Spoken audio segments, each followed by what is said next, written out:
Hello, everyone, and welcome back to Super Mario Bros. Wonder. It's Peach's time to shine as we move on to World 3, but not after some more Petal Isles challenges. We have Dolphin Kick 2, so Peach can swim in a full ball mountain. So that's impressive. In a jet turbine secretly under there, so Small Peach and Daisy are kind of cursed looking, I want to point out. Kind of are, yeah.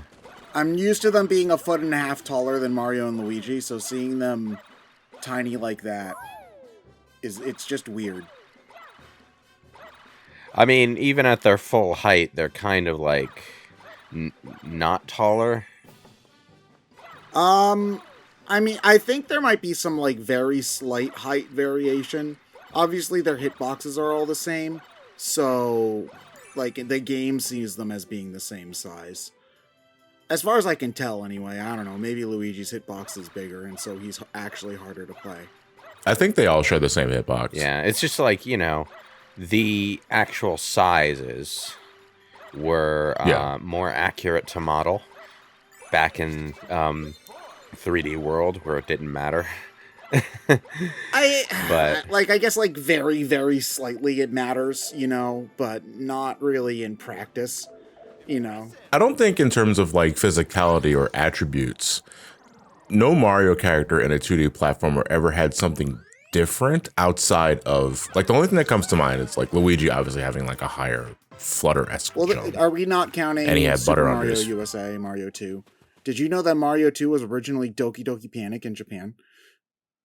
It's actually Doki Doki Literature Club in Japan. Got it. Common mistake. Everybody gets that right. No, we're not counting that. Okay. To answer your question, no. Why isn't it called Nintendo Entertainment System Detective Club here?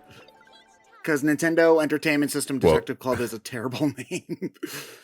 So is Famicom. Yeah, I have to. I think it rolls off the tongue better. For the sake of naming that, I would agree. Family Computer Detective Club. No, so you're not supposed to pronounce it though as Family Computer. You're supposed to pronounce it as Famicom. That's what it stands for, though. Yeah. It's pronounced Jif, like the peanut butter. The argument started when we don't call it the Nintendo Entertainment System. Fine, we'll call it NES Detective Club. Yeah, I was like, if you want a better argument, you should have said NES from the first place, but you didn't, so you screwed up, you lost your chance. But then you get into, you see, we're only being normal pedantic.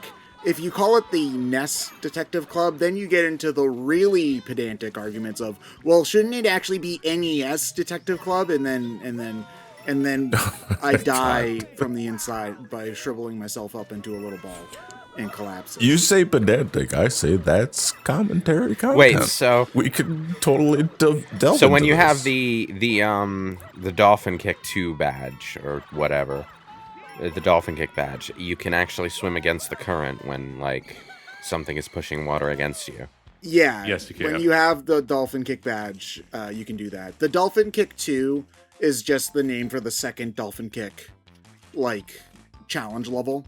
See, that entertains me because, like, just the other week I was listening to one of Josh Strife Hayes' videos in my car while I was at work, and it was his video on Devil May Cry 2. And one of the points he brought up, which I had never thought of before, was that the game gives you the high swim speed Devil Trigger amulet thing right before you get to a challenge in Lucia's campaign where there's a water current being pushed against you and along the path you're supposed to take. But, like, getting the Devil Trigger swim speed upgrade doesn't let you pass that, even though it seems like it should. So, like... So what's it used for? Absolutely fucking nothing. I mean, I kind of figured the answer to what I was asking here, but... You've played that game. You know what the game design is like. Come on.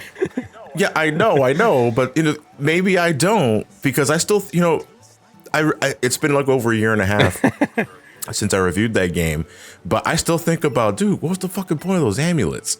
They also he brought this up too. They also give you the flight amulet before a point where it seems like you could use the flight to get past an obstacle, but you also can't do it there. So they made the same mistake twice. Maybe they had intended to let you do that, and then they didn't finish making the game. That's possible. But When are we gonna actually do a Devil May Cry 2, or are we just gonna have Lewis be upset Sooner than you about it think. until the end of our days? I am never recording that game. There are limits.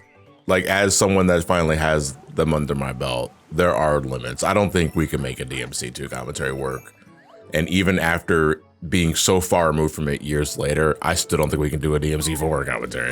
I mean, the first DMC game was only like 20 parts, right? How long's the second one? It's not a matter of length. It's a matter of activity. That's what Yeah. she said. The game is a drab. to even make the game like visually interesting to watch, you have to like go out of your way to use the game's melee combat system, which you do not need. And I do not mean that in the sense that you do not need to use all of the combos in Devil May Cry 3 to beat the game. I mean it in the sense that you do not need to use melee at all to beat the game.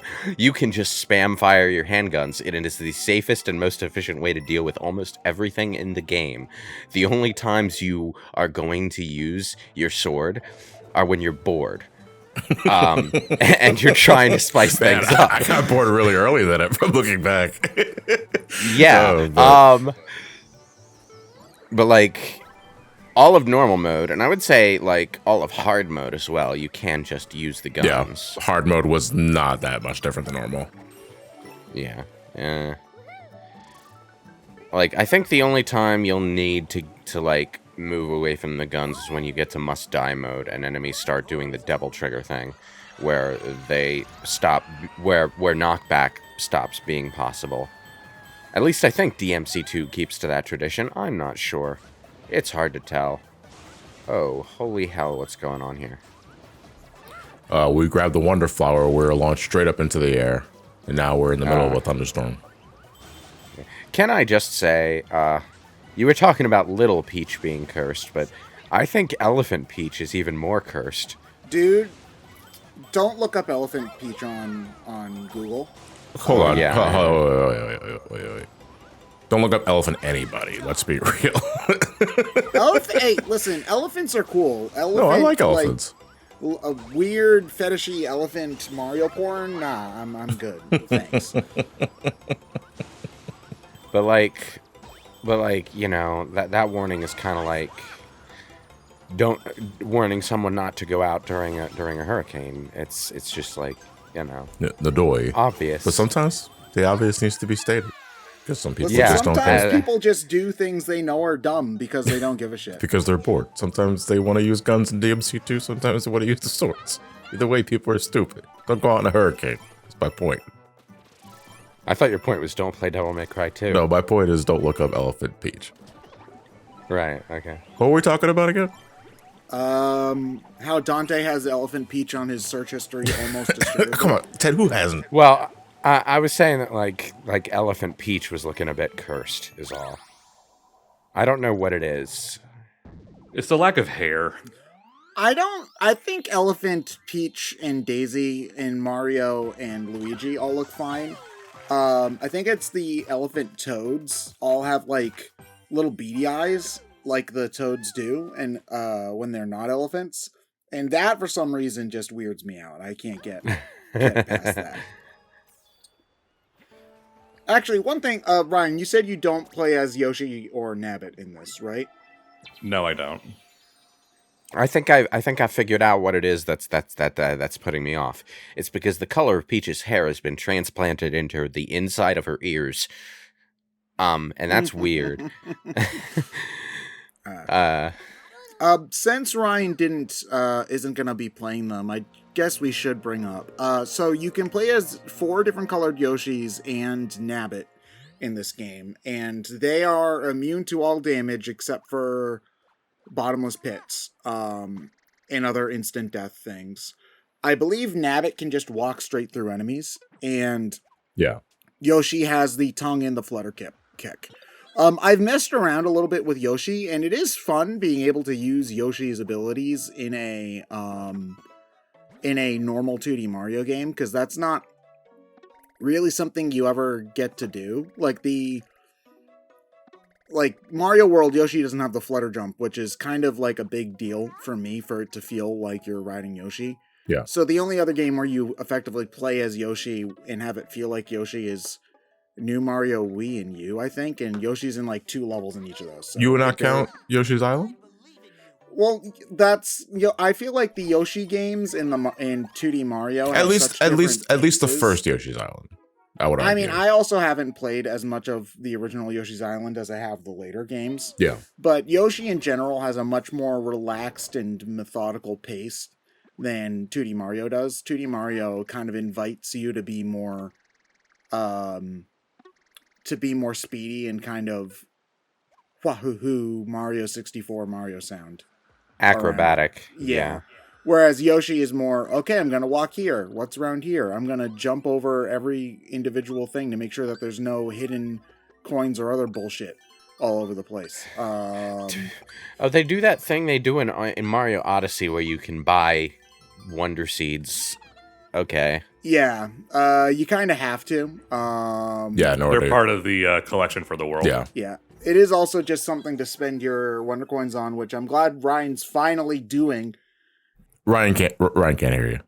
I should have spent it on badges, but whatever. The entertaining thing about the way Odyssey did is that once you beat the game, you literally could just buy infinite.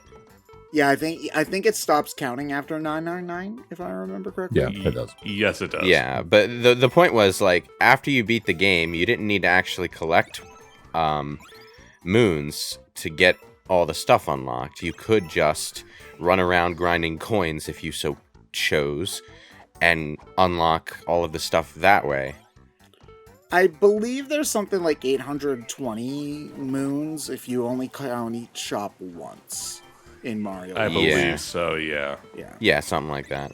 Which is a weird number to end on, but, I guess, after somebody puts 800 of the damn things lying around everywhere, I can understand them being like, okay, fine, just buy the rest. I don't care anymore. You're not having fun anyway. Get out of here. Did they ever update Mario Odyssey with an ability to, like, find the missing purple coins you've missed without the amiibo? No, unfortunately. I don't believe that's so. Still locked to the Wedding Bowser amiibo specifically. Okay. Yes. I mean... Oh, I thought I remembered the Smash Bowser also working on that too. Didn't they at least, like, start releasing amiibo cards for all the amiibos that are hard to find? I mean, that's what everyone's using anyway. Amiibo cards are separate. Like, there's Animal Crossing amiibo cards, because they're not going to make 400 Animal Crossing figures for each individual Animal Crossing villager. Although I have seen, because it's all just a chip that's inside the card. The card. So you can put that chip into an amiibo base if you want to. And so people have made, like, custom figures for their Animal Crossing amiibo, which is pretty neat. Yeah, also I think of, like, NFC cards that they were called, or something like that. Yeah, which is a little too close to NFT, so maybe we should consider a name change. Well, no, maybe NFT. Well, NFTs are also dead, thank God. And generative AI has taken its You say place that, as but the fucking Mario and Sonic the Olympic Games Series license was canceled because the Olympics wanted to focus more on NFTs and esports. Are you serious? Yes. Yeah, we're serious. Is that's a real? Mm-hmm. Oh my God! It was recently revealed that Mario and Sonic at the Olympic Games license was not renewed because the Olympics want to move on to esports and NFTs. Why do you need to be into esports? You're the Olympics. No, the esports I understand a little more. The NFTs I don't fucking get. Like you let have it real let sports. it go. Let it go. You don't need esports. You are the real sports competition. Street Fighter at the Olympics. Well, I mean, they can do both. I'm not exactly opposed to that. Yeah, neither am I. Like I'm not exactly opposed to esports being in Olympics because, snidey comments about real sports aside, it does take a lot of time and dedication to become good at a fighting game. Yes. I mean, I'm mostly joking. But Yeah. Like, it's like, I like what I'm trying to say though is that I get the esports thing. I do not get the NFT thing, and I say that as someone who is not as like angry about NFTs in general. Like your compulsion upon hearing the word NFT is not to take a bat and break a mirror and cause 7 years of bad luck. I mostly just go, like I get the concept, and I'm not exactly opposed to the technology existing if it does something interesting, but it's in that same place that generative AI is, where the only interest people seem to have in the goddamn thing is in how quickly they can rip everybody off with it. Yeah. So as is the case with most technology, you learn. Cool new thing comes out. Ooh, how can we scam people? Yeah, how can we grift? First thought everyone has. Grift Racer! How soon are the Mickelson twins gonna work it into their frickin' audiobook scam? What? I will never, stop riffing on the Mickelson twins, all right? Can you elaborate? I'm a little lost. This is the first I've heard you riff on them. I've talked about it on this channel before. Yeah, no, that was so long ago. Oh boy. Okay, so the Mickelson twins. We don't have much time left, so in summary, they teach people to make shitty ebooks so they can make shitty audiobooks, so that they can sell spam on Audible. And they do this because they did it and got caught, and now they can't do it themselves, so they're selling you the technique. So you can do it and get caught and not be able to I could no longer grift, but I can teach you the ways of the grift by buying this book, Grifting Way. So, Folding Ideas has a fascinating video essay on them called Contrepreneurs, but I encountered their scam before that, and so I know that since he made his video, they have integrated AI into their scam. So instead of paying a ghostwriter peanuts to write a shitty audiobook for you, you can pay an AI nothing to write a shitty audiobook for you. But obviously the Mickelson twins won't make money if you pay an AI nothing. So they have their own special shitty AI book writing AI thing that they're trying to sell people as part of their new version of the grift. Man, give somebody a grift and you'll scam them once, but teach someone to grift and they'll scam themselves for the rest of their life. It's a vicious cycle. Yeah. This was a fun part. I really liked what we talked about today.